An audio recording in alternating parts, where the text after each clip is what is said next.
Carla, if you're still ready to go. Yep, we're recording. Wonderful.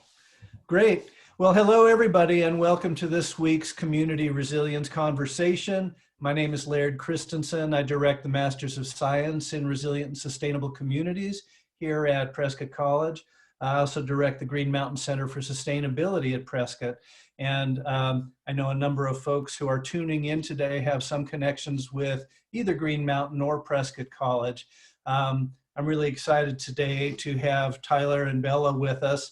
We'll hear about their adventures in just a moment. It's an interesting day here in Prescott, Arizona, because this is the first day that the governor has lifted the closure orders that have been, to some extent, protecting us from one another. And I don't know what it's going to look like out there. My family has no intention of going into restaurants or that sort of thing anytime soon. But it's helping me realize in a fresh way how excited so many people are to get back to normal. I'm not an epidemiologist. I don't really have any expertise in this field, but I do know just from the research that I've been doing during this time that it's not uncommon for that second wave of infection to kick in after people are leaving their quarantine. That's what we saw with the Spanish flu back in 1918, that actually the greatest number of fatalities came in that second wave after people left the quarantine. So again, without any expertise necessarily in this area, I guess I would encourage you all, even as your friends or neighbors find themselves eager to get back to normal, that we can do at least some good by continuing to take precautions ourselves and helping people understand that the distancing, the masks, is not so much about protecting ourselves, but protecting other people. So here we are, still social distanced, still having these virtual conversations, and I've really enjoyed them. I've learned so much from them, and I'm really excited this week to have Tyler and Bella with us and to hear about the work that they've been doing through the organization that they've created called Resilience Revolutions. This work led them on a cross-country bike tour this spring that actually ended really right at the moment that we were all moving into our isolation, and now they're back in Vermont.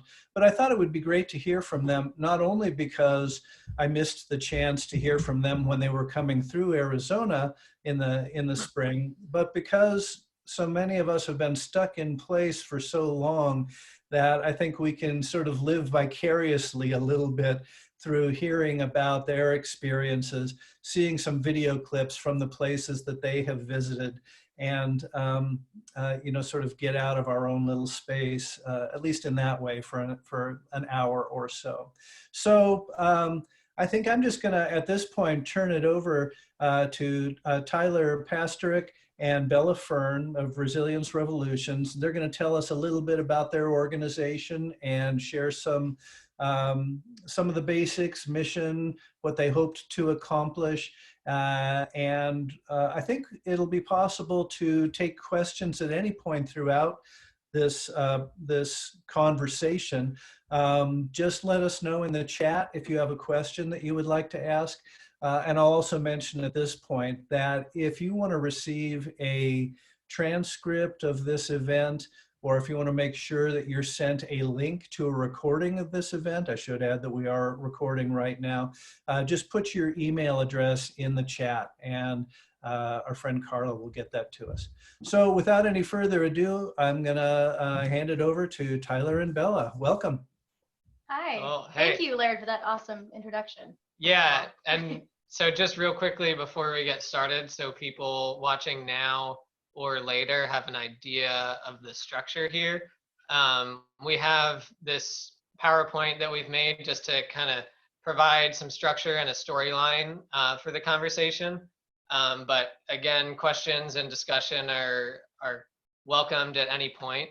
And then throughout the PowerPoint, we'll be pulling out video clips that we found relevant.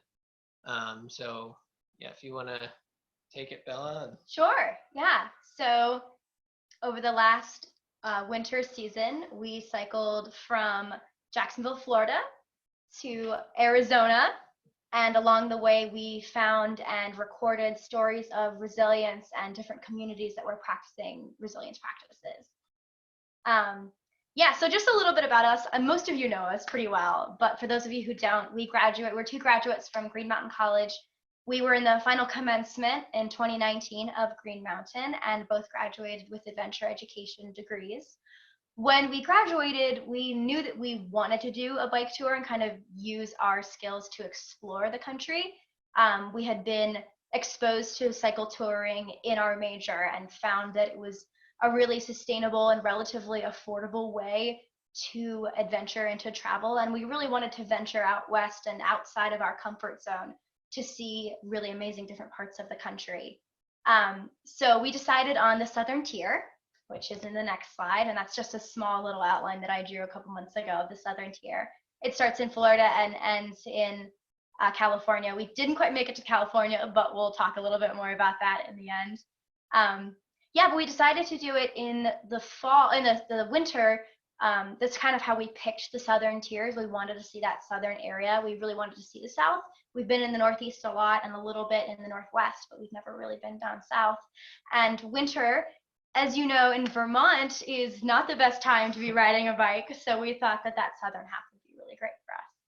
Yeah. Did you add anything to that, Tyler? Yeah, and the Southern Tier is just a route that it is already established by the Adventure Cycling Association. They have a whole bunch of different routes. They have a Northern Tier that goes across the northern US. And so that's kind of where we got our like primary route information from. Won't go too in depth on that, but there's a lot of great resources on their website. So yeah, from that point, we had a plan, a timeline, a route that we wanted to do, but we were still kind of searching for like a purpose other than like just for fun. We wanted to kind of do something useful with the trip. A lot of people will do like fundraisers on their bike tour and raise money for charity. And we were kind of we hadn't found anything that like really we felt strongly about yet. But at the time we were kind of doing our own research and different things, and we're really inspired by a lot of work coming out of the Post-Carbon Institute. At the time, I was reading this book that I got from a class at Green Mountain College, the Community Resilience Reader. Bella was working through, they have a course called the Think Resilience course.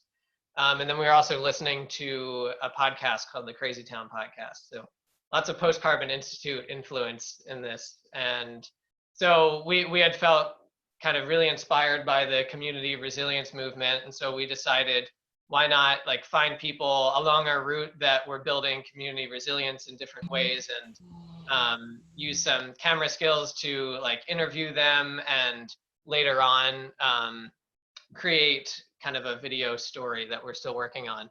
And so we decided to kind of like take all this thinking and kind of put it on paper and establish like a clear kind of mission and vision for the project. And, you know, because planning the bike tour isn't enough work, we decided to throw together a website in the days before we left. I won't read everything on here, but essentially we came up with the name Resilience Revolutions because, you know, revolutions of a bike wheel. And the mission is to fuel a bottom-up transition toward a more sustainable, resilient, and equitable world by sharing inspiring stories of individuals and communities as they confront the challenges of the 21st century. So essentially storytelling related to community resilience.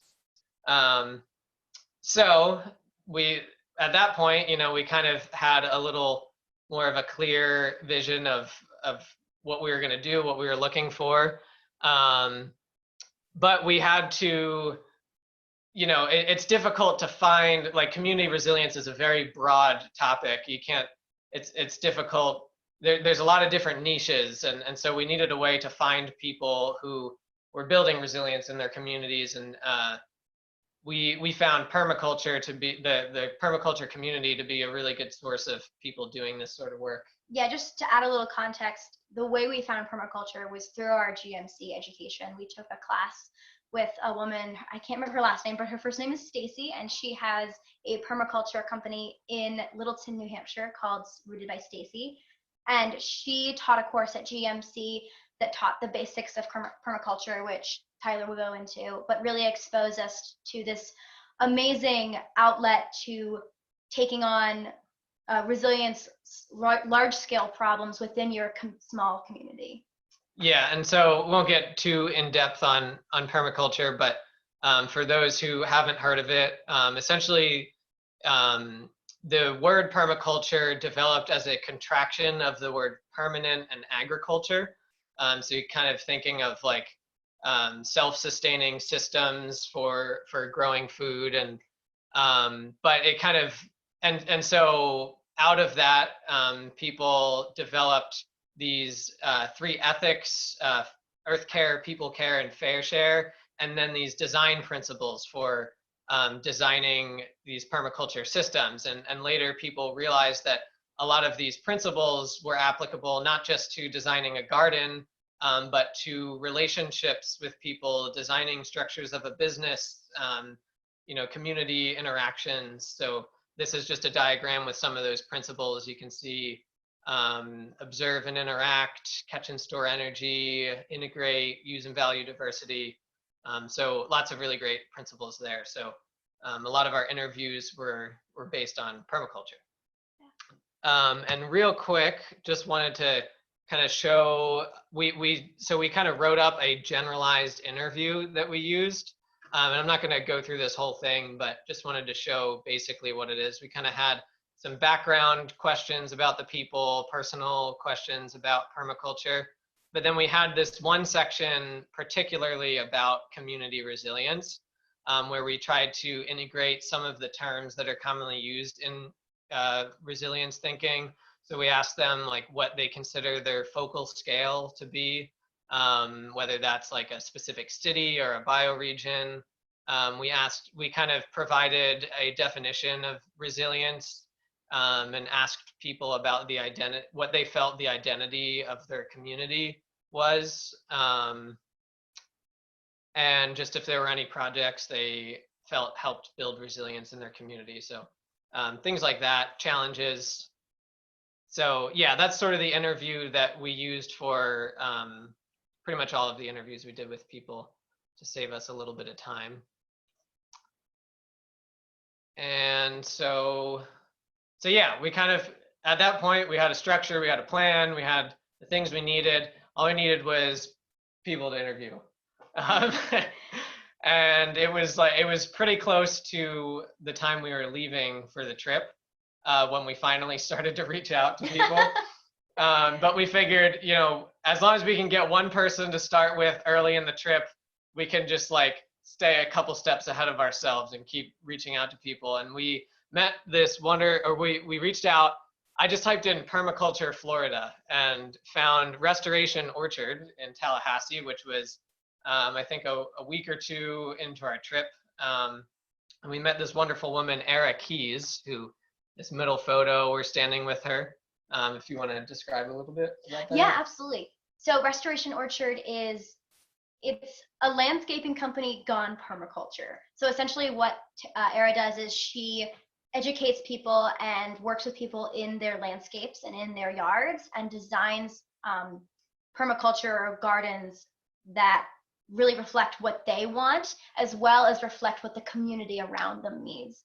And one of the largest points of Restoration Orchard is their educational program. They have permaculture courses that they teach a couple of times a year, I believe. And she also does private landscaping jobs as well. Yeah. Yeah, and so we had reached out to her, and we planned to meet her when we got to Tallahassee, and we were trying to figure out a place to meet.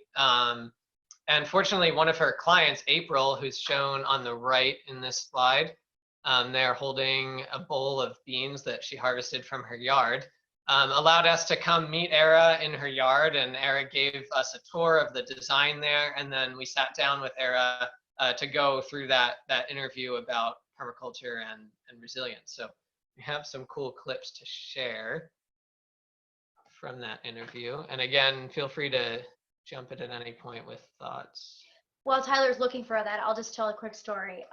So we were dropped off by an Uber near April's house. We had no idea where it was. So they're and we were really confused on where it was.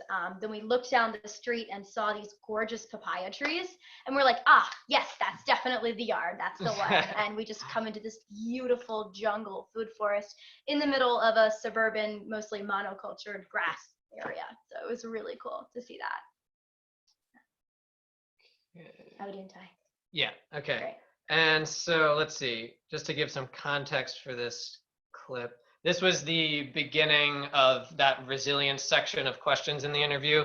And so at this point, Bella, I think, asked her kind of about the identity of the community that she serves. And this is the response. There is a network here that you can't find through like a Google search. You know, like people ask me all the time, like, how do you get into the network? And I'm like, you go out.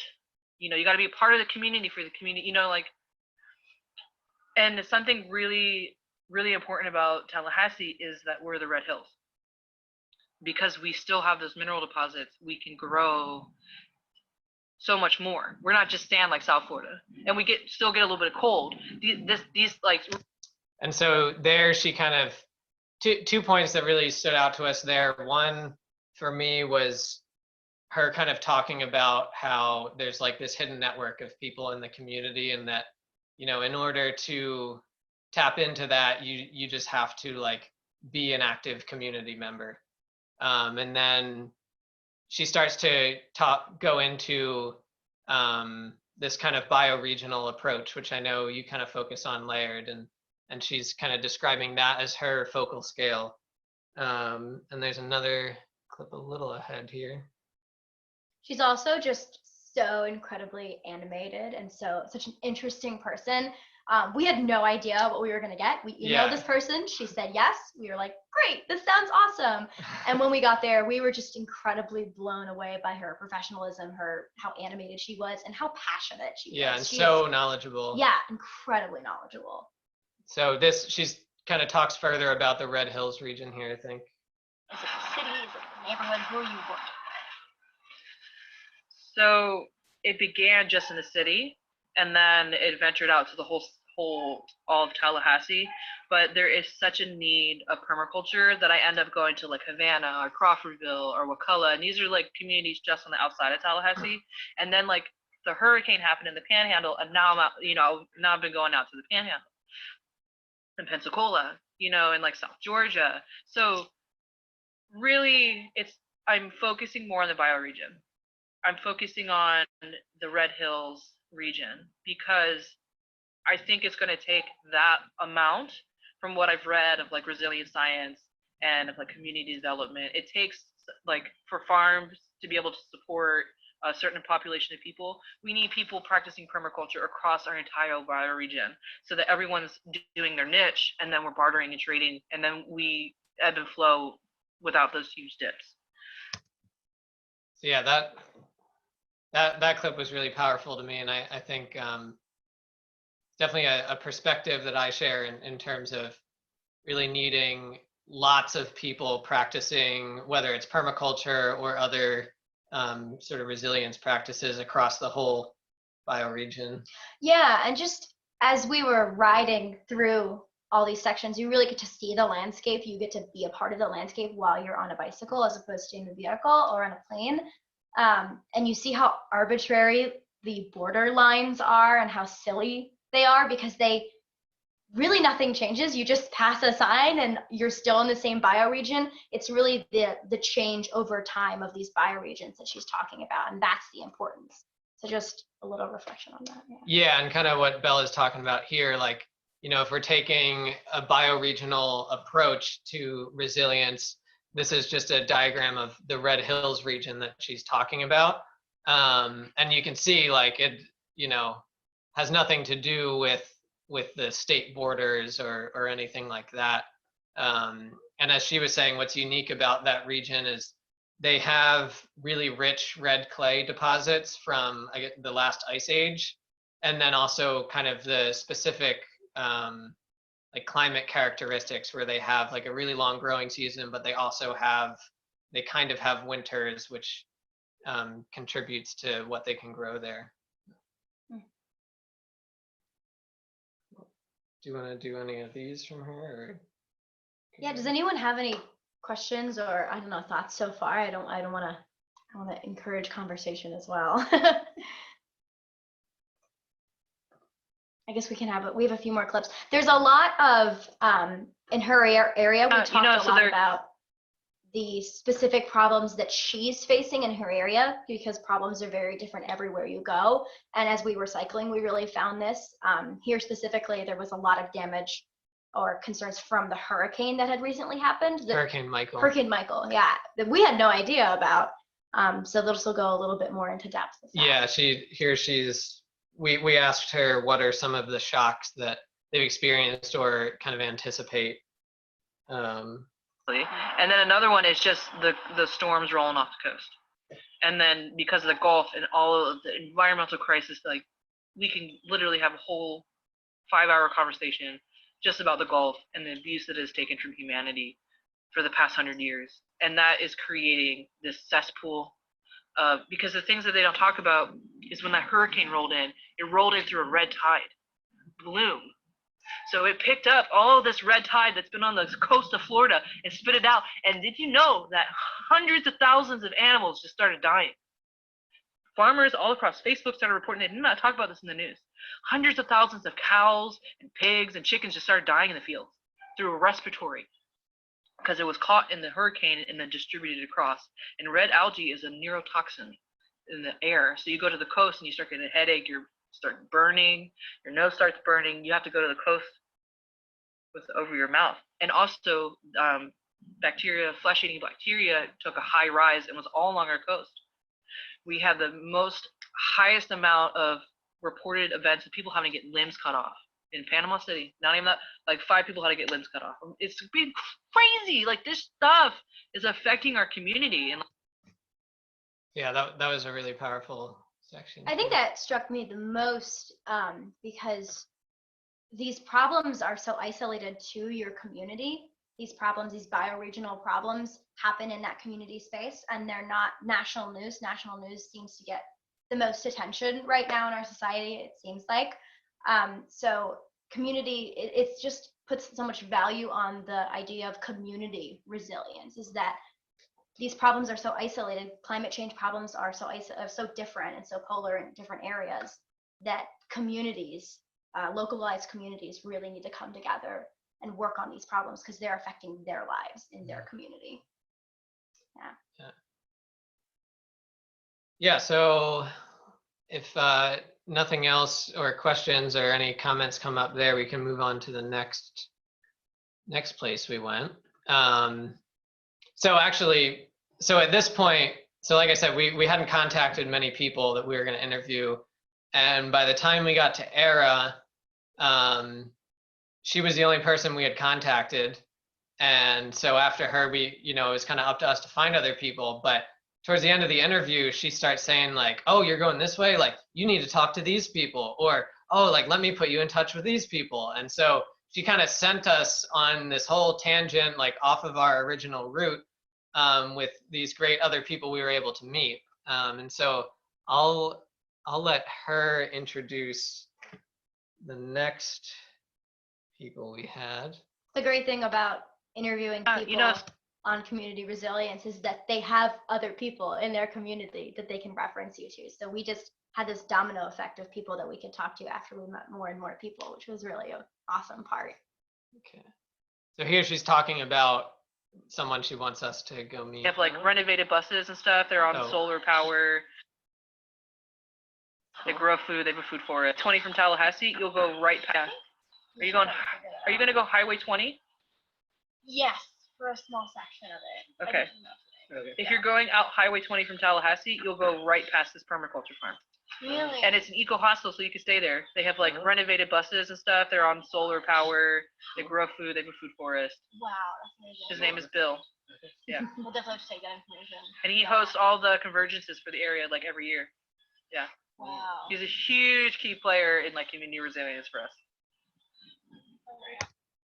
So yeah, that brings us to Bill and Annie Wallace. So they were just a day's ride outside of Tallahassee. After we left Era, she had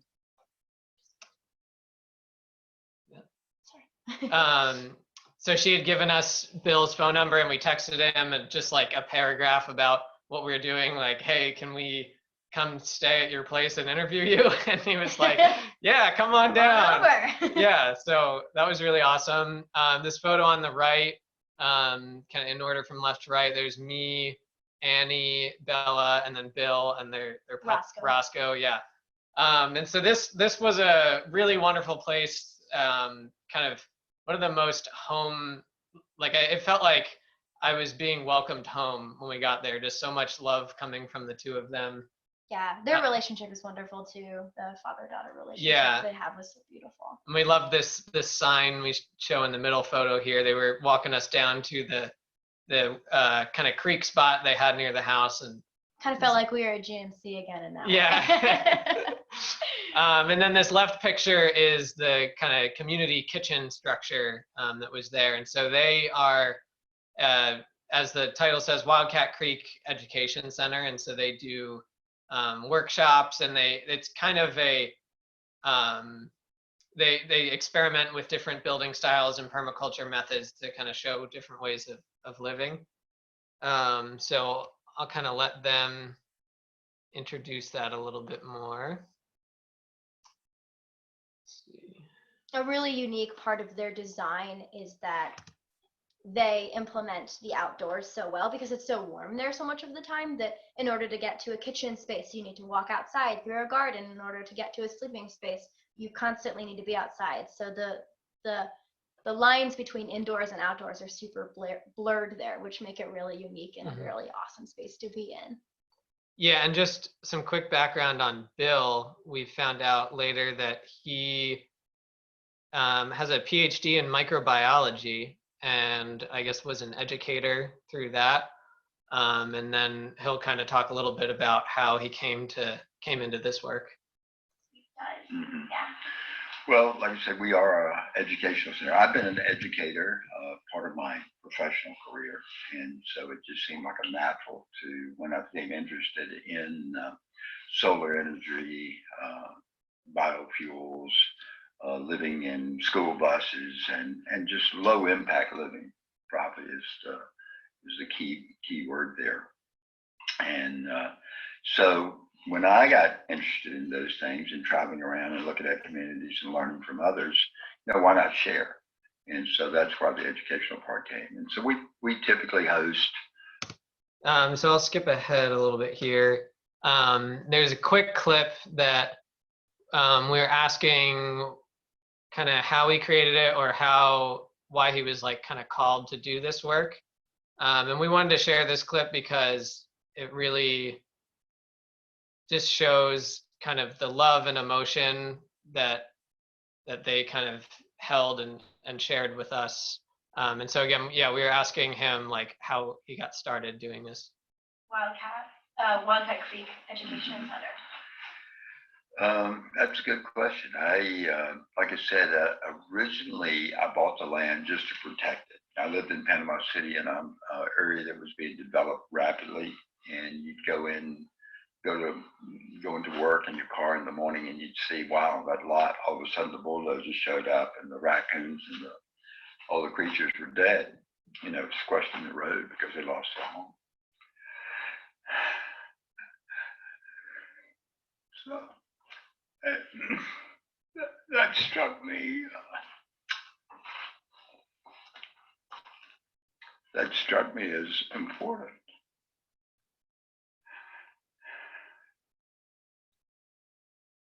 So I just bought this place to protect and give them a space. And then once I had the space, started thinking about what to do with it. And we did. I have a good friend that we're kind of doing this together.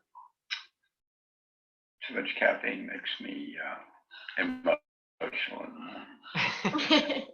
But anyway, my good friend and I, so that we just kind of wanted to share Bill himself a little bit there. But then further down, we asked him about some of the challenges that he's faced on the property and building things. And that his answer here was something that really stuck with me in terms of, I think it's a challenge that a lot of kind of sustainable builders face, and I think is a real barrier to building resilience in a lot of communities. Well, there's a lot of challenges. You know, the community and the city and the county, they don't embrace living like this. You know, they're the health department, you know, the building codes and stuff like that, which is understandable. Some people would throw up something that's dangerous, you know, and could result in people getting hurt. So I understand the building codes, and I think it's a good thing overall. But I think they need to be open to, you know, really well thought out, good construction, like an earthship. You know, it's a perfect example. Trying to get that through the building codes here would be a nightmare. And so that's a challenge. Getting the society, as we know, the standard society and its rules to be flexible enough to allow people to live in a more sustainable, regenerative way that's not dangerous, that's healthier, that's safer than the standard construction.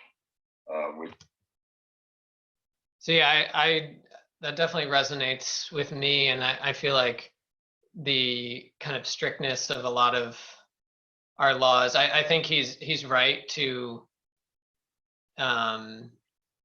you know, state the importance of those laws and for safety of people. But I think when we're talking about resilience, like having that flexibility is really important. And it makes absorbing shocks a lot harder when there's not flexibility within a system as well. Yeah, and we need experimenting and trying new things. And yeah, when our kind of governments aren't willing to kind of go outside the norm, it makes it really challenging to build resilience and do new things.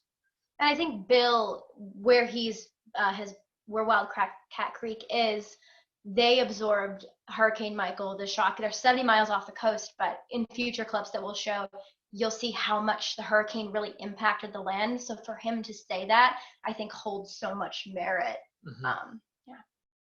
Yeah, and then there's just a little clip here where he's talking about kind of their style of building and some challenges with that, because they use a lot of like waste materials and things that they find on the side of the road. And but the way society is doing now, it does provide you with a lot of waste materials to build with. But because they're not standard models, when you collect all this waste material, you know, there's not like you know, a book I can go to, or an engineering school or something that I can go to that says, you know, this is how you do this thing. You have to be flexible and adaptable, and you've got to have, you know, you got to have the knowledge and the experience, and you got to be willing to take a chance on, you know, and you got to be willing to adapt. Yeah, I think that sentiment really connects to the previous one, and that, you know, when our laws aren't flexible and we're trying to build with waste materials that can't be like standardized in a certain way, it just really makes it challenging. Well, he just sees the value of waste too. Like, he really pulls together permaculture, and that he sees, just like a forest has no waste. His property, he's using waste to really make that full circle to build his structures, which is really fascinating. Yeah, and it was interesting too, like, as we said, like, this is an education center, and because of the way that they're building and like having composting toilets and whatnot, like it's not allowed to be a residence. And so that I kind of walked away like pondering that challenge of like, you know, you can't even in a lot of places legally, you know, live in a sustainable way where you're using your waste products to kind of compost and fertilize, and can't legally close the system. Yeah, right. Yeah. So I have a quick little clip here, just kind of showing a little bit of the property. So this is this is an Earthship that they're building. For anyone who hasn't heard of Earthships, there's a documentary called Garbage Warriors, where they're kind of talking about a style of design using waste materials to build like really resilient structures. And that's something they're working on here with packing these tires with clay to build a really strong structure. But you can see in the background here, this is what their entire forest looked like from Hurricane Michael, just trees down everywhere. And his perspective on it was really cool because because of what happened in the hurricane, he's doing all of these things to create abundance from that. Like, for example, they were like, well, we've got all these logs, let's grow mushrooms in the logs. Or now all this land is cleared near the kitchen, so I can move the food production right next to the kitchen. So He really sees the problem as a solution. Yeah. And he can talk about the Earthship a little bit here. Of bringing the cool air into your living space and then exhausting it out the front of the greenhouse. So yeah, the Earthship, I really recommend it, but it is labor intensive. Unless you have a very large, hardworking crew, it will take you many years to do it the way we're doing it.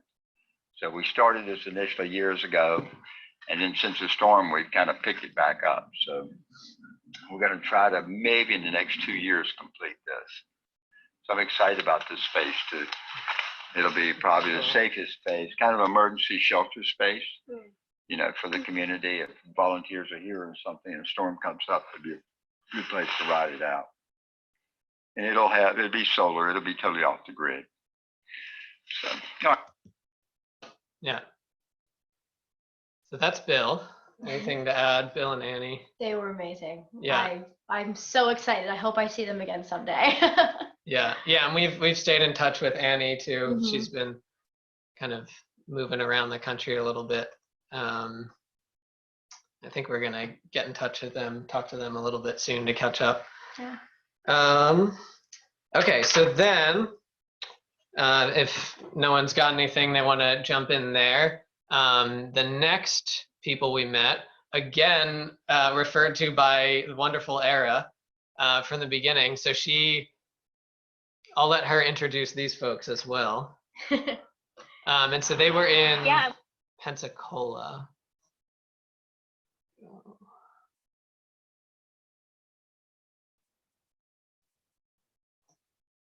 Available right now in Panama. Okay. And then in Pensacola, I want you guys to hook up with Rick and Michelle. If you're going to go through Pensacola, you got to meet these people. Okay. They're awesome. Okay. Amazing. They teach them these most amazing epic herbal classes about elderberries and Spanish bided and compost. Oh, wow. And then like Rick is an awesome designer. Michelle is like this earth mama. You're going to love them. Okay, yeah, we'll definitely. Yeah, so that was great. Again, thank you, Era, for we didn't have many people we were going to meet up with, and she kind of sent us on that whole scavenger hunt. So yeah, so we went to, where are we here? Yeah, so here's Rick and Michelle. Do you want to talk about them a little bit? Sure. Yeah. So they have a business in Pensacola called Pensacola Permaculture. They do a lot of similar things that Era does. So they have permaculture designs that they implement with different clients, and then they also host a lot of classes. The day before we got there, they actually did a mushroom inoculation course. So they had members of the community come, they cut logs, and they inoculated different mushrooms into the logs, and everyone got to take home a log to have wonderful mushrooms later. So they did a lot to work with their community, which was really cool. And they were just so fun. They're really, really fun people. Yeah, they're great. Unfortunately, we didn't get a chance to do kind of the sit-down interview about permaculture and resilience with them, but we did. They did have a chance to give us a tour around their property a little bit. So we'll show a short clip. They had some really cool insights about building soil on their property. Their design was also just really smart, and you can tell how experienced they are. I believe they got this property 3 or 4 years ago. Was that the timeline? I think they were in like their 7th year or something. Oh, really? Okay, wow. But they'll tell you, and it'll talk a little bit more about that in the video, but their knowledge base is just so rich. They've been practicing this for a really long time. Yeah, and so she kind of talks in the beginning here, but I'll just describe it about when they got to this property. You can see behind her, it was all, as she described it, just like hard packed clay, not a whole lot of like aerated usable soil there. And so they spent a few years kind of running chickens in the area. They had like a movable coop and netting. So they'd run the chickens through to kind of break up the soil, add some nitrogen, and then they would add wood chips for carbon, and kind of mixing those two things together over like several years to really build up soil. And then they had this cool system now that it's in production. Let's see.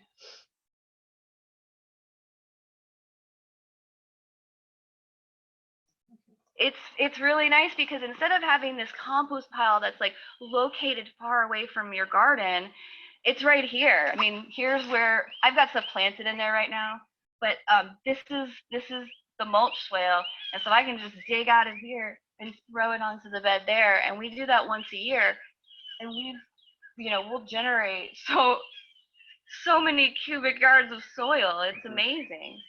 And if you just want to come and look at it, like all this is in our place, mulch, chickens, and letting the weeds, we let weeds.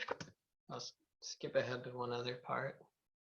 What she was going to say, which I think is really interesting, is that she lets the weeds grow up really high, and then she'll just cover that in mulch and let that nutrients that the weeds hold go back into the system. So it's a really cool system that is not as labor intensive. You don't have to pull out the weeds, you can just make them part of the earth. Yeah. And then here they really show like just how much it's just soil kind of they've organically come about, and we've learned so many lessons and just trying stuff. And all right, so we got our.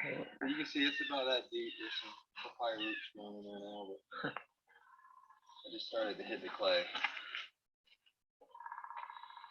And you said in the beginning it was just clay on top for the most part? Clay, yeah. Wow. This was all just hard pan clay, yeah. So this is where the ditch is, and then all the dirt up here, and then every year we just go by and we just. And so, yeah, you can see like that's soil up to like her bicep that was just hard clay before. And what they do is that swale that's on the right there, they pile wood chips on that every year as mulch, and that slowly decomposes into soil. And then they're able to take the soil that's built there and just shovel it over to where they're growing the annuals. And so it's really, much lower labor having the proximity there. And wood chips are often considered a waste product. When people have to take down trees, they have to get rid of the wood chips that come from that. So it's considered a waste product that they're using in their garden, which is really awesome. Yeah. Okay, so we'll skip ahead here to the next section. Just for time, are we trying to stop like right at 5 or well, 2 for you, I guess? That's not necessary. I think, usually we set out an hour as an aspiration, but most of them run long. So Okay. I'm enjoying this, and hopefully nobody else has to rush off. If somebody does have to leave before Tyler finish, but you want to get a question in, please just go ahead and post it in that so you get a chance. But otherwise, yeah, let's keep. Okay, great, thank you. Okay, so yeah, after we met Rick and Michelle, that kind of concluded the wonderful tangent that Era led us on. And so we were kind of back on our own in terms of destinations. And so we headed through Alabama and Louisiana. Did you want to? Yeah, I'll jump in a little bit. So there's a little bit of a gap between the people that we interviewed, but we really got to enjoy the ride in this part and really saw so many interesting things, a lot of big industry. There's a lot of natural gas, tons of large agriculture, chickens, timber, cattle, you name it. And I didn't really understand how much land is actually in America is dedicated to, all the people that are in America. About 6% of the land in the US is for urban, rural towns, roads, that infrastructure that we really live in and work in. And then depending on how you define it, 40 to 70% of the land in America is dedicated to industry. So farming, agriculture, mining, and things like natural gas. And we got to see a ton of it. And we had no idea in the journey that we would go through this. But on the left, there's a picture of a natural gas extractor. I'm not exactly sure what exactly that is. A drilling platform that was in Mobile Bay in Alabama. And then on the right, there's this photo of this area that we'll talk a little bit more about. It's called Cancer Alley. We didn't even know that was what it was called until we were going through it. But just tons of industry along the Mississippi River. Mississippi is this beautiful bioregion where there's all these gorgeous animals and plants and this really important river, but it's just flooded with industry as well, which was fascinating to see. We actually, while we were going through the Mississippi area, the Cancer Alley, we were stopped by the Department of Homeland Security for taking photos of this critical infrastructure. The guy was really actually very nice to us, so that was great. But it was interesting to see that and to be a part of that. Yeah, that was a really I felt like a really stark illustration of our privilege, just being a young, white, friendly looking couple. And like you don't often hear about friendly interactions with Homeland Security. And so that was just really interesting, because he stopped us and was like, hey, I just wanted to give you a heads up that they don't always take kindly to photos. I'm not telling you to stop, but you might get stopped by someone. He's like, I'm not calling you a terrorist, but terrorists have to gather intel. And so that was like the reasoning for that. He ended up being really nice. Yeah, he was really friendly to us and kind of gave us a lot of interpretive info. We saw him later in the day, and he was telling us where ships were coming from and stuff like that. But yeah, so the photo on the left in the Mobile Bay, which is in the Gulf of Mexico, we saw lots of drilling platforms there, and we were like, wow, this is a lot. But it turns out so up in the right where there's a circle, that's where the photo was taken. So we were seeing like the very tip of the iceberg in terms of offshore drilling platforms and pipelines in this map we found. But then, later on between New Orleans and Baton Rouge along the Mississippi River is what's known as Cancer Alley. And again, we learned this after we had already ridden through it. So on the bottom right of this photo is New Orleans, top left is around Baton Rouge. And this map, which I found online, I'm happy to provide a link to, they had mapped out all of you can see the different companies that are present here, but also the products they're producing. And so for 2 days, we were riding through this corridor, and it's called Cancer Alley because of all of the heavy pollution that exists there and higher rates of cancer that have been found in low-income communities in the area. And chances are, if you look around the room, you can probably find something in your room that at some point has interacted with this corridor.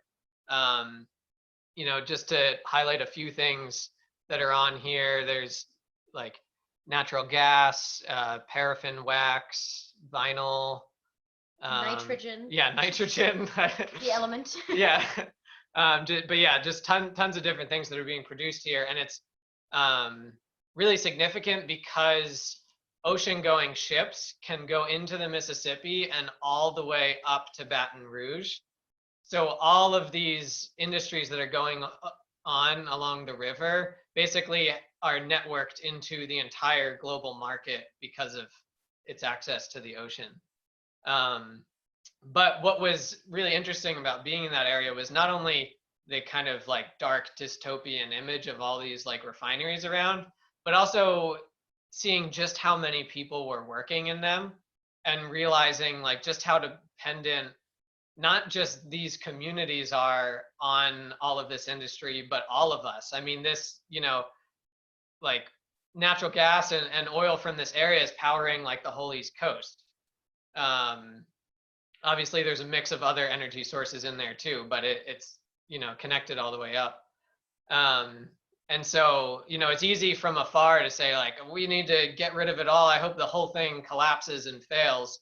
But like there are so many people, working class people and low income people that depend on these factories being open to have their meal. And so it's, And we depend on it to have our computers and yeah. to drive our vehicles and to have food. Yeah. And so it really just, you're staring the complexity in the face, riding through there. Yeah. Cool. Kind of an abrupt transition here, but so after we had ridden through that area, we rode through the rest of Louisiana, which was really beautiful. Such friendly people the whole way through. Lots of great conversations, and we were kind of setting our sights on like, okay, who can we connect with and interview next? And since we had begun planning the trip, we had kind of our sights set on Austin, Texas. We had been told and seen from online there's a real hub of resilience and sustainability thinking and initiatives. So we had kind of been looking there for a while, but it wasn't until we were about 4 days out of Austin that we found like who we wanted to reach out to and reached out. That was actually Caitlin Mann recommended the place to reach out. Thank you, Caitlin. Yes, Whole Life Learning Center is the name of the place, and Caroline Riley is the woman in the middle there who we ended up linking up with. Incredible person, doing a lot for the community. They have a so her and her husband run a K-8 kind of holistic education center, and then also an apothecary, and then Austin Permaculture Guild. That's kind of the home base of that organization. They're all on this site that we visited as well. Yeah, and so we have a clip. She'll kind of elaborate a little more there. Lost my files here.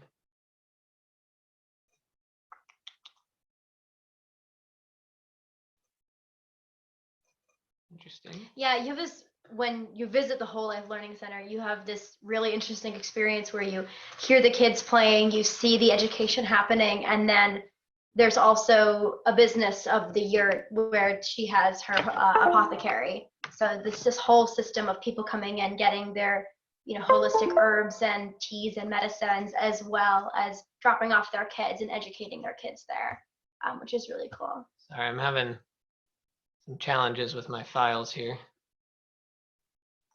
And we'll just encourage questions and whatever you'd like to say as well, if anyone wants to jump in during this time while we're figuring out this technical logistical stuff. It's because I'm wondering, as you were riding through Cancer Alley, which, by the way, one of the groundbreaking works of environmental justice was published about Cancer Alley. It's called Dumping in Dixie, Robert Bullard.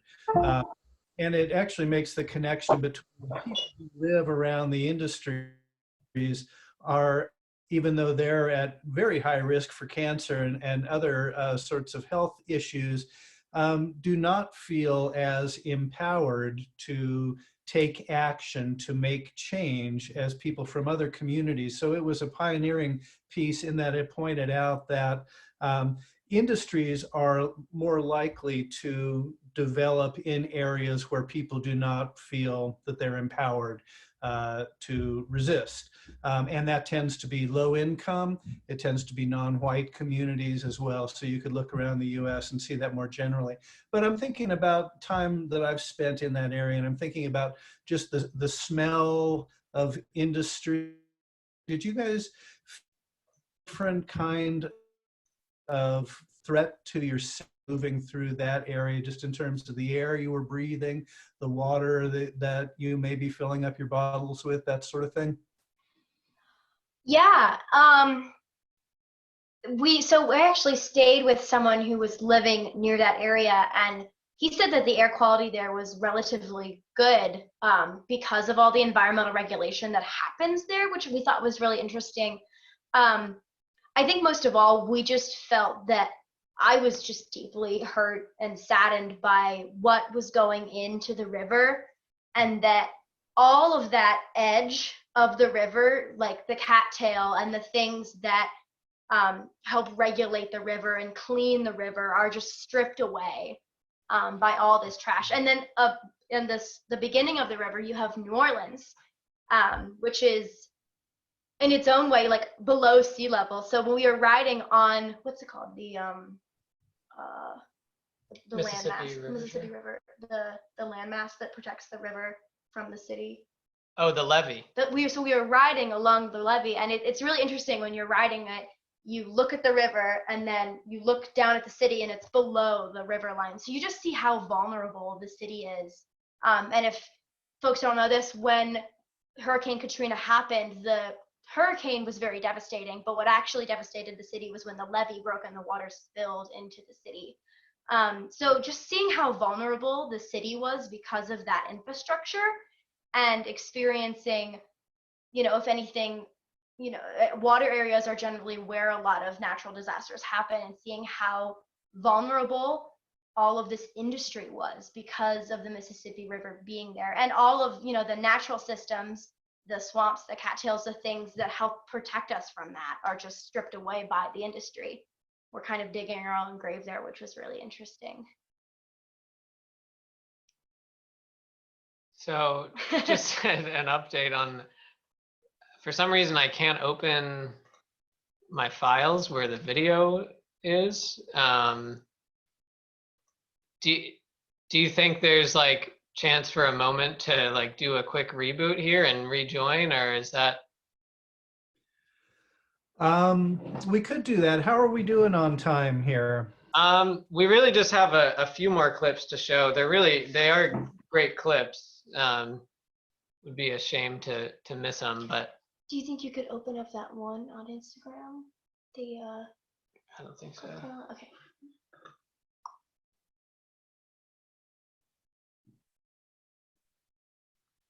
We can also just talk about it too if you would like to.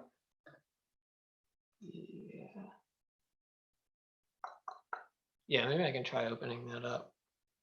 Okay.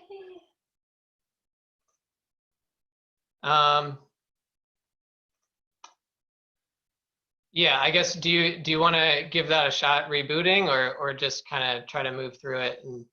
And my sense, and if anyone disagrees, that's fine. I'd be happy not to. But I'd really like to have time for people to engage with you. And actually, maybe we could do that while you're rebooting, although I suppose we would lose our connection to you while you're doing that. So my own inclination would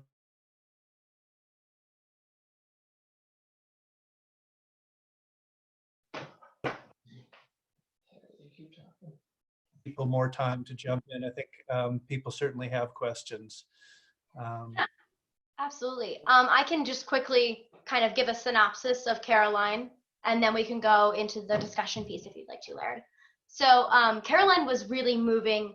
She had this wonderful presence, as well as she had an amazing, resilient story of her own, which was really striking to me. And we posted a little bit about this, so if anyone has been following us, you can find that clip online on our Instagram page.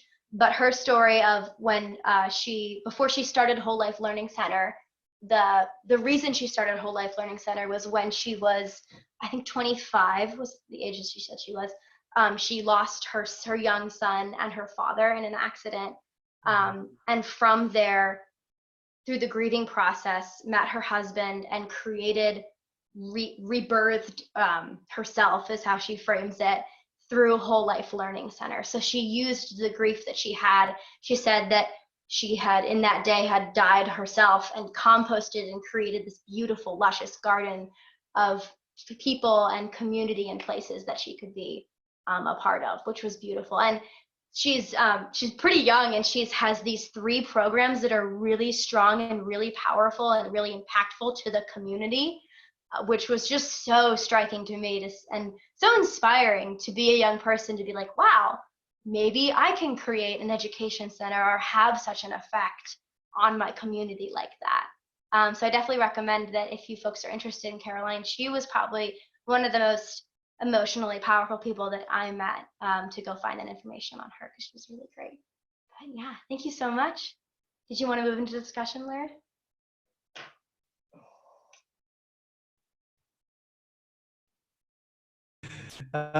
Why don't we do that? Just because, we've got a fair amount of participants. Some of them are friends who would probably love to ask some questions. Others have never met you and they may have some questions. There was actually one question that was raised earlier on, and this was from Megan Connolly, and I think this might have been directed towards the first woman in Tallahassee, and the question was, I'm curious, how is she interacting with her local government?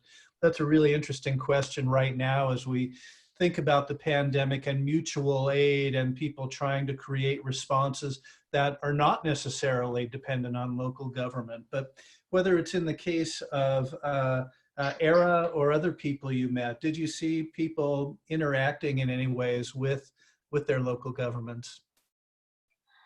That's an interesting question.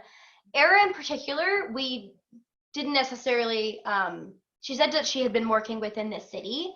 So I'm not exactly sure how she interacted with her local government, but I know that she had started this educational center and had worked a lot with her local community. She emphasized a lot within her interview that her students were a really big part of the community now. She had, educated these people and learned with these people, and they were creating their own educational businesses and their own design businesses.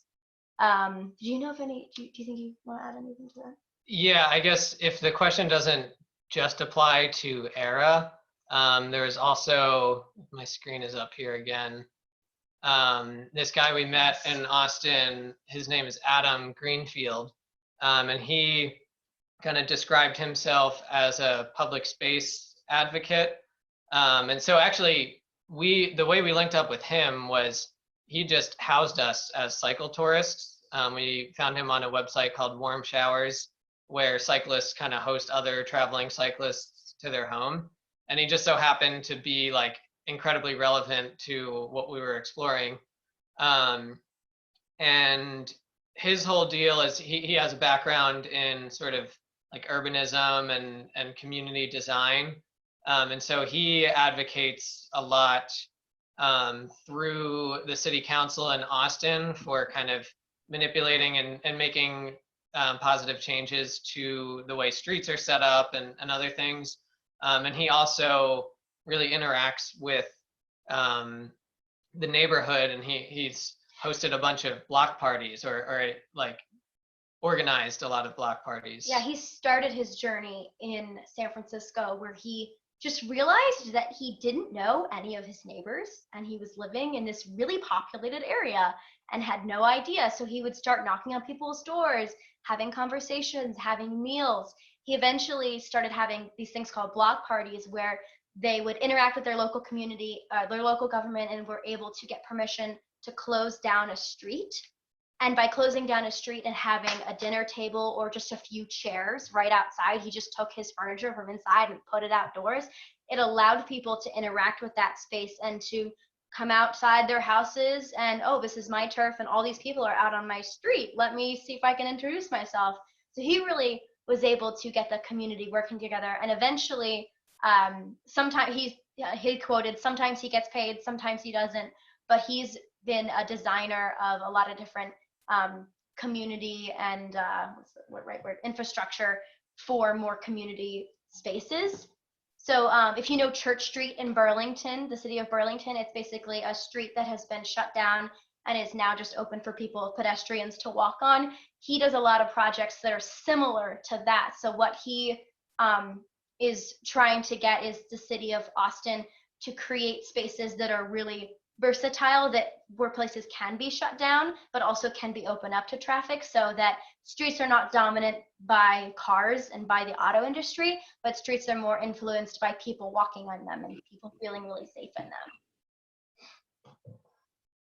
That's a great example. And some of this work is done in official ways in different cities, others unofficially, and some of these unofficial community building redesign projects you might think of as tactical urbanism is one of the phrases that Guerrilla urbanism is another one. I'm going to just type in here a website. I'll find it and share it, for the City Repair Organization that's based in Portland, Oregon. And they started doing this kind of work, but closing down intersections to actually get people from the communities out to paint these mandalas in the intersections and to repaint them, to get together every few months around food and music and painting, and really building that sense of community. You know, when you think of designing sustainable or resilient communities, you can do it at the official professional level, working with GIS and that sort of thing, or you could do it in terms of community building. And they're Yeah. both ways of developing sustainable communities. Yeah, actually, I'm glad you bring up the tactical urbanism thing, because he gave us like a presentation he had done recently when we were at his house, and he was going through these slides, and we don't really have the slides recorded, but when he was talking about redesigning Congress Avenue in Austin, he was showing us pictures kind of like this. So I went to the Tactical Urbanism Facebook group earlier, and basically like what he had done is they have like a picture of a road, that like a real photo, and then kind of inserting objects. And it's a very, like, I think a kind of approachable, accessible way of proposing a design, where you just kind of take a street view and, you know, paste some photos on it to show like ideas of how you might redesign something. And so, yeah, he was showing us a lot of things like that. Excellent. Well, Austin is a good place for that kind of work to happen. The original Keep Someplace Weird. I have a Keep Vermont Weird t-shirt, but I think that started in Keep Austin Weird, and Portland picked it up. Let's open it up to other questions that some of you may have, or comments, observations. There's a lot of you out there. I'd love to hear from you. And you can just unmute yourself and ask the question. You don't have to type it up or anything.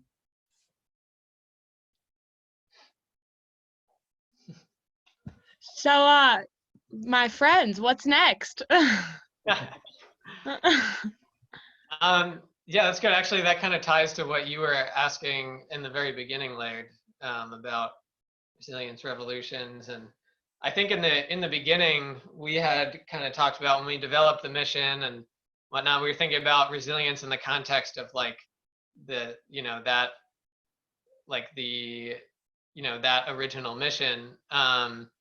And just how, like, you know, we've done all this work to develop it, and what if we get on the road and 2 days in, the trip is over for some reason? And, you know, how can we be resilient in the mission? And I think that we created it in such a way that it is not tied to that specific bike trip, that the mission and the strategy of using like slow, sustainable travel methods to go visit people and share stories of building resilience can happen, you know, wherever we are.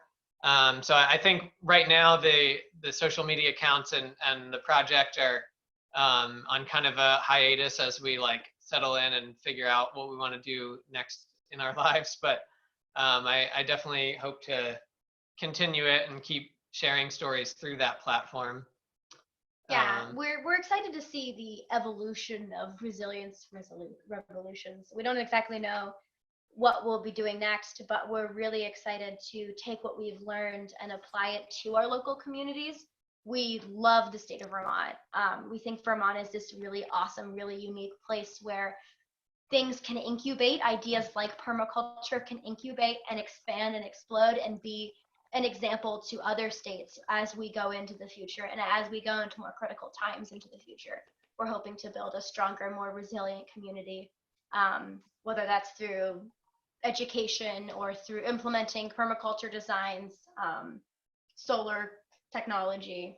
Yeah, and I guess the other part of that answer would be that we have like all this video we gathered, and we're starting to dig into that now, and the plan is to kind of release like short episodes telling like the overall story of the bike trip, but also these mini stories of the places that we visited. And so it's definitely a long project and a lot of video to go through, but hopefully you know, maybe towards the fall or something like that, we'll be ready to start releasing episodes of that regularly. And we'll definitely be updating that on the Facebook page and the Instagram page that we have.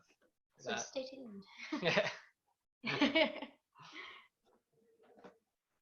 I think it's this is Megan. I'm considering the program at Prescott College, and I live in Bisbee, and I think what you guys did is really great. One thing, I mean, a lot of it is really interesting to me. I'm a permaculture designer, and I'm also working on creating a network of shared use paths here in Bisbee for biking. Oh, cool. So yeah, so I really like what you're doing.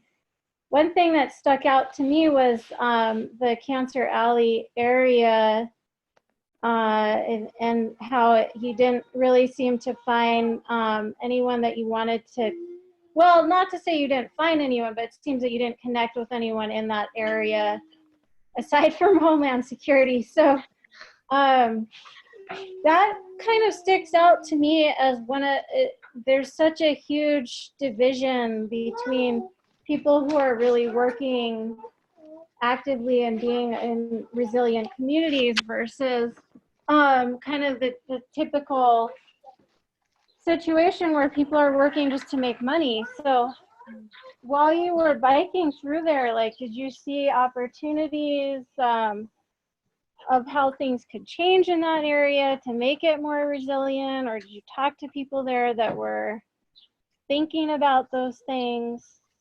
I used to live in New Orleans, and I think that it's growing there, but it definitely isn't like the West Coast in that sense. So just to me, that kind of highlights the gap in, you know, people kind of moving in different directions in this country. Yeah, for me, that brings up a couple things. One was we were really interested in New Orleans kind of resilience efforts, especially with, you know, the great big disaster that they faced with Hurricane Katrina, and just the fact that they're like located below sea level, and so there was an initiative called Resilient NOLA, and the website for it is still up. I think that they got like some grant money to work on it there, and they had like some sort of like public official resilience or sustainability officer at some point, and we were trying to reach out, and I guess the email it like no longer exists. I don't know if they have the official there anymore. It seemed like there was like a spike in it, like you said, but it seemed like it kind of faded out, at least in like the public realm. And the website also hadn't been updated since 2015. So it seemed like there was some movement, but then maybe funding or something had happened. Yeah. And then the other thing that came up for me was when you were talking was the person we stayed with is kind of right in the middle of that Cancer Alley section, was a pastor in the area. And he had really interesting perspectives because he knew and worked with a lot of like lower income and at-risk communities, and he would go to the prisons and like communicate with a lot of people there. And he had interesting perspectives just about the family dynamics that exist in a lot of the like troubled communities around him.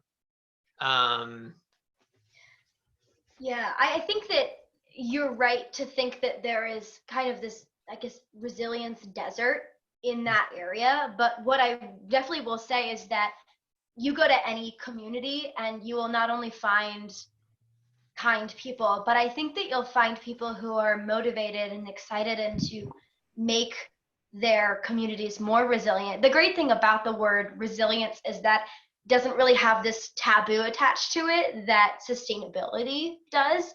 Resilience means strength. It means absorbing shock. And I think that communities, everybody sees problems happening. Everyone knows issues, has their own issues happening. And I think people are eager to work and to move. They just don't quite know how to yet. Yeah. I think that the fact that you brought up, hi, I decided it'd be weird to talk to a screen. So Thank you. this is my daughter, Lorea. You mentioned the pastor and talking about family importance, I think is what it sounded like you were talking about. And to me, that is kind of the crucial issue with our economic structure, especially I experience it as a mother having a 3-year-old, how difficult it is to maintain a close family unit amidst the economic structure that we live in. And so I think people are very disempowered by that and want to have more of a family-centered world or lifestyle, but it's really difficult to move from the point we're in to that point, which many people would consider going backward in some sense. Yeah. Yeah, and our infrastructure doesn't really provide for that. I mean, there's not a lot of community centers. Our houses are built so that we drive into a garage, we go into our homes, and we're isolated from our neighbors. Like Adam was saying, most people don't even know their neighbors. So I can see how that's definitely a struggle. Yeah. Yeah, and I think the him being a pastor was really interesting to hear about too, because I think when you talk to people in the religious community, you can tell like just how much of a pillar that is in their community, and like a gathering space and a way to build resilience. And I think kind of in, I don't know, the modern age, like a lot of people are a bit put off by religion, or, you know, have other, you know, I guess in America, Christianity being like the kind of big one that exists in communities. And I think it serves like a really critical function that there's kind of a hole in a lot of communities as people have gravitated away from Christianity or religion in general. And I think it's good to have that kind of diversity of thought and spiritual connection. But yeah, I think there's a real hole there of kind of coming together as a community. And I think, you know, they definitely have merit. A lot of people who are not drawn to that community have merit for not drawn to that community. But I think that permaculture, working together, growing food, eating food, creating resilient communities is another way to gather, is that really awesome way to gather and to create more resilient communities. You know, it's interesting. We've had other community resilience conversations.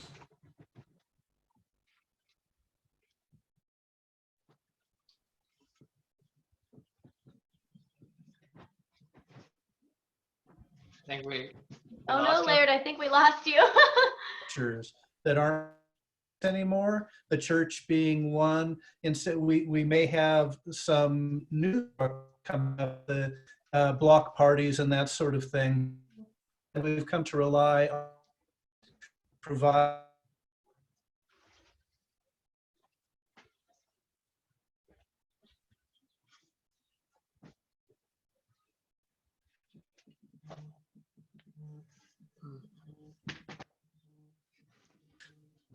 You know, the government can send us a check or something like that, but they can't really provide these same functions. So how can we do that as a community? And I hope that we can really take inspiration from that and continue building even when we get past the current crisis. Yeah, absolutely. One thing that recently happened here in the midst of the crisis that really struck me as dangerous is that even though it was considered an essential for farmers markets to stay open by the governor of Arizona, because of so much fear in the community and people, you know, talking about it on Facebook a lot, the mayor decided to shut the farmers market down. And for me, that was like the exact opposite of what should have been happening.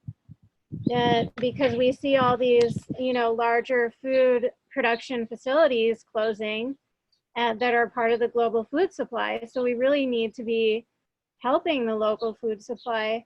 And to me, the fear that is circulating is actually really dangerous.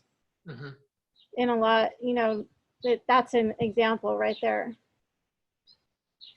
So that's just something that I thought of. I didn't hear everything you said, Larry. Your video kind of went out a little bit. Yeah, Meg, that's a great point. I think that during crisis like this, we see how critical the people around us in our local community is. And I think you're right to be concerned about the farmers market getting shut down because, you know, in the end, we're going to rely on the people next to us and the people that we love and the people in our community. I think that's a really good point. Great point, Megan.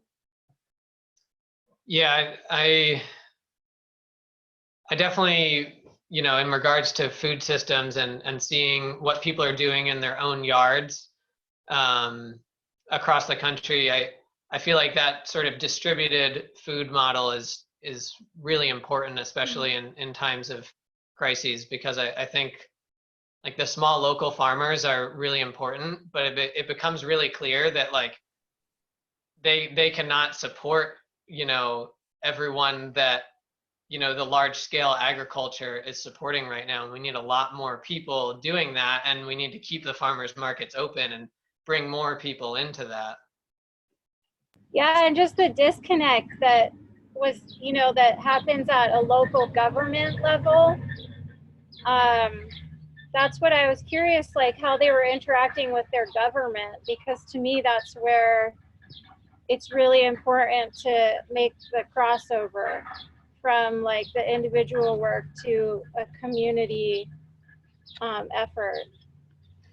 Yeah, I definitely feel like that was something we kind of missed out on. There was, when we were in Tallahassee, we almost linked up with like a public official who was a resilience officer. But because of like, there was a holiday in there and a couple logistical things, we ended up heading out of town before we had a chance to meet up with them. So we were bummed to miss out on that, but I definitely share a similar kind of interest in that connection and crossing that over. Well, and I think Bill from Wildcat Education Center had a really great point of how the code in the area was a real limit to what he could do with his land and what he was able to experiment with. I think coming from a very liberal state in Vermont, we're super privileged and we see a lot of, you know, the government working more and more with the local community. But I think the contrast, us riding through a lot of more red states, I think that that's less of a conversation. And I think that should definitely be opened up more. And I think these people were struggling with that for sure.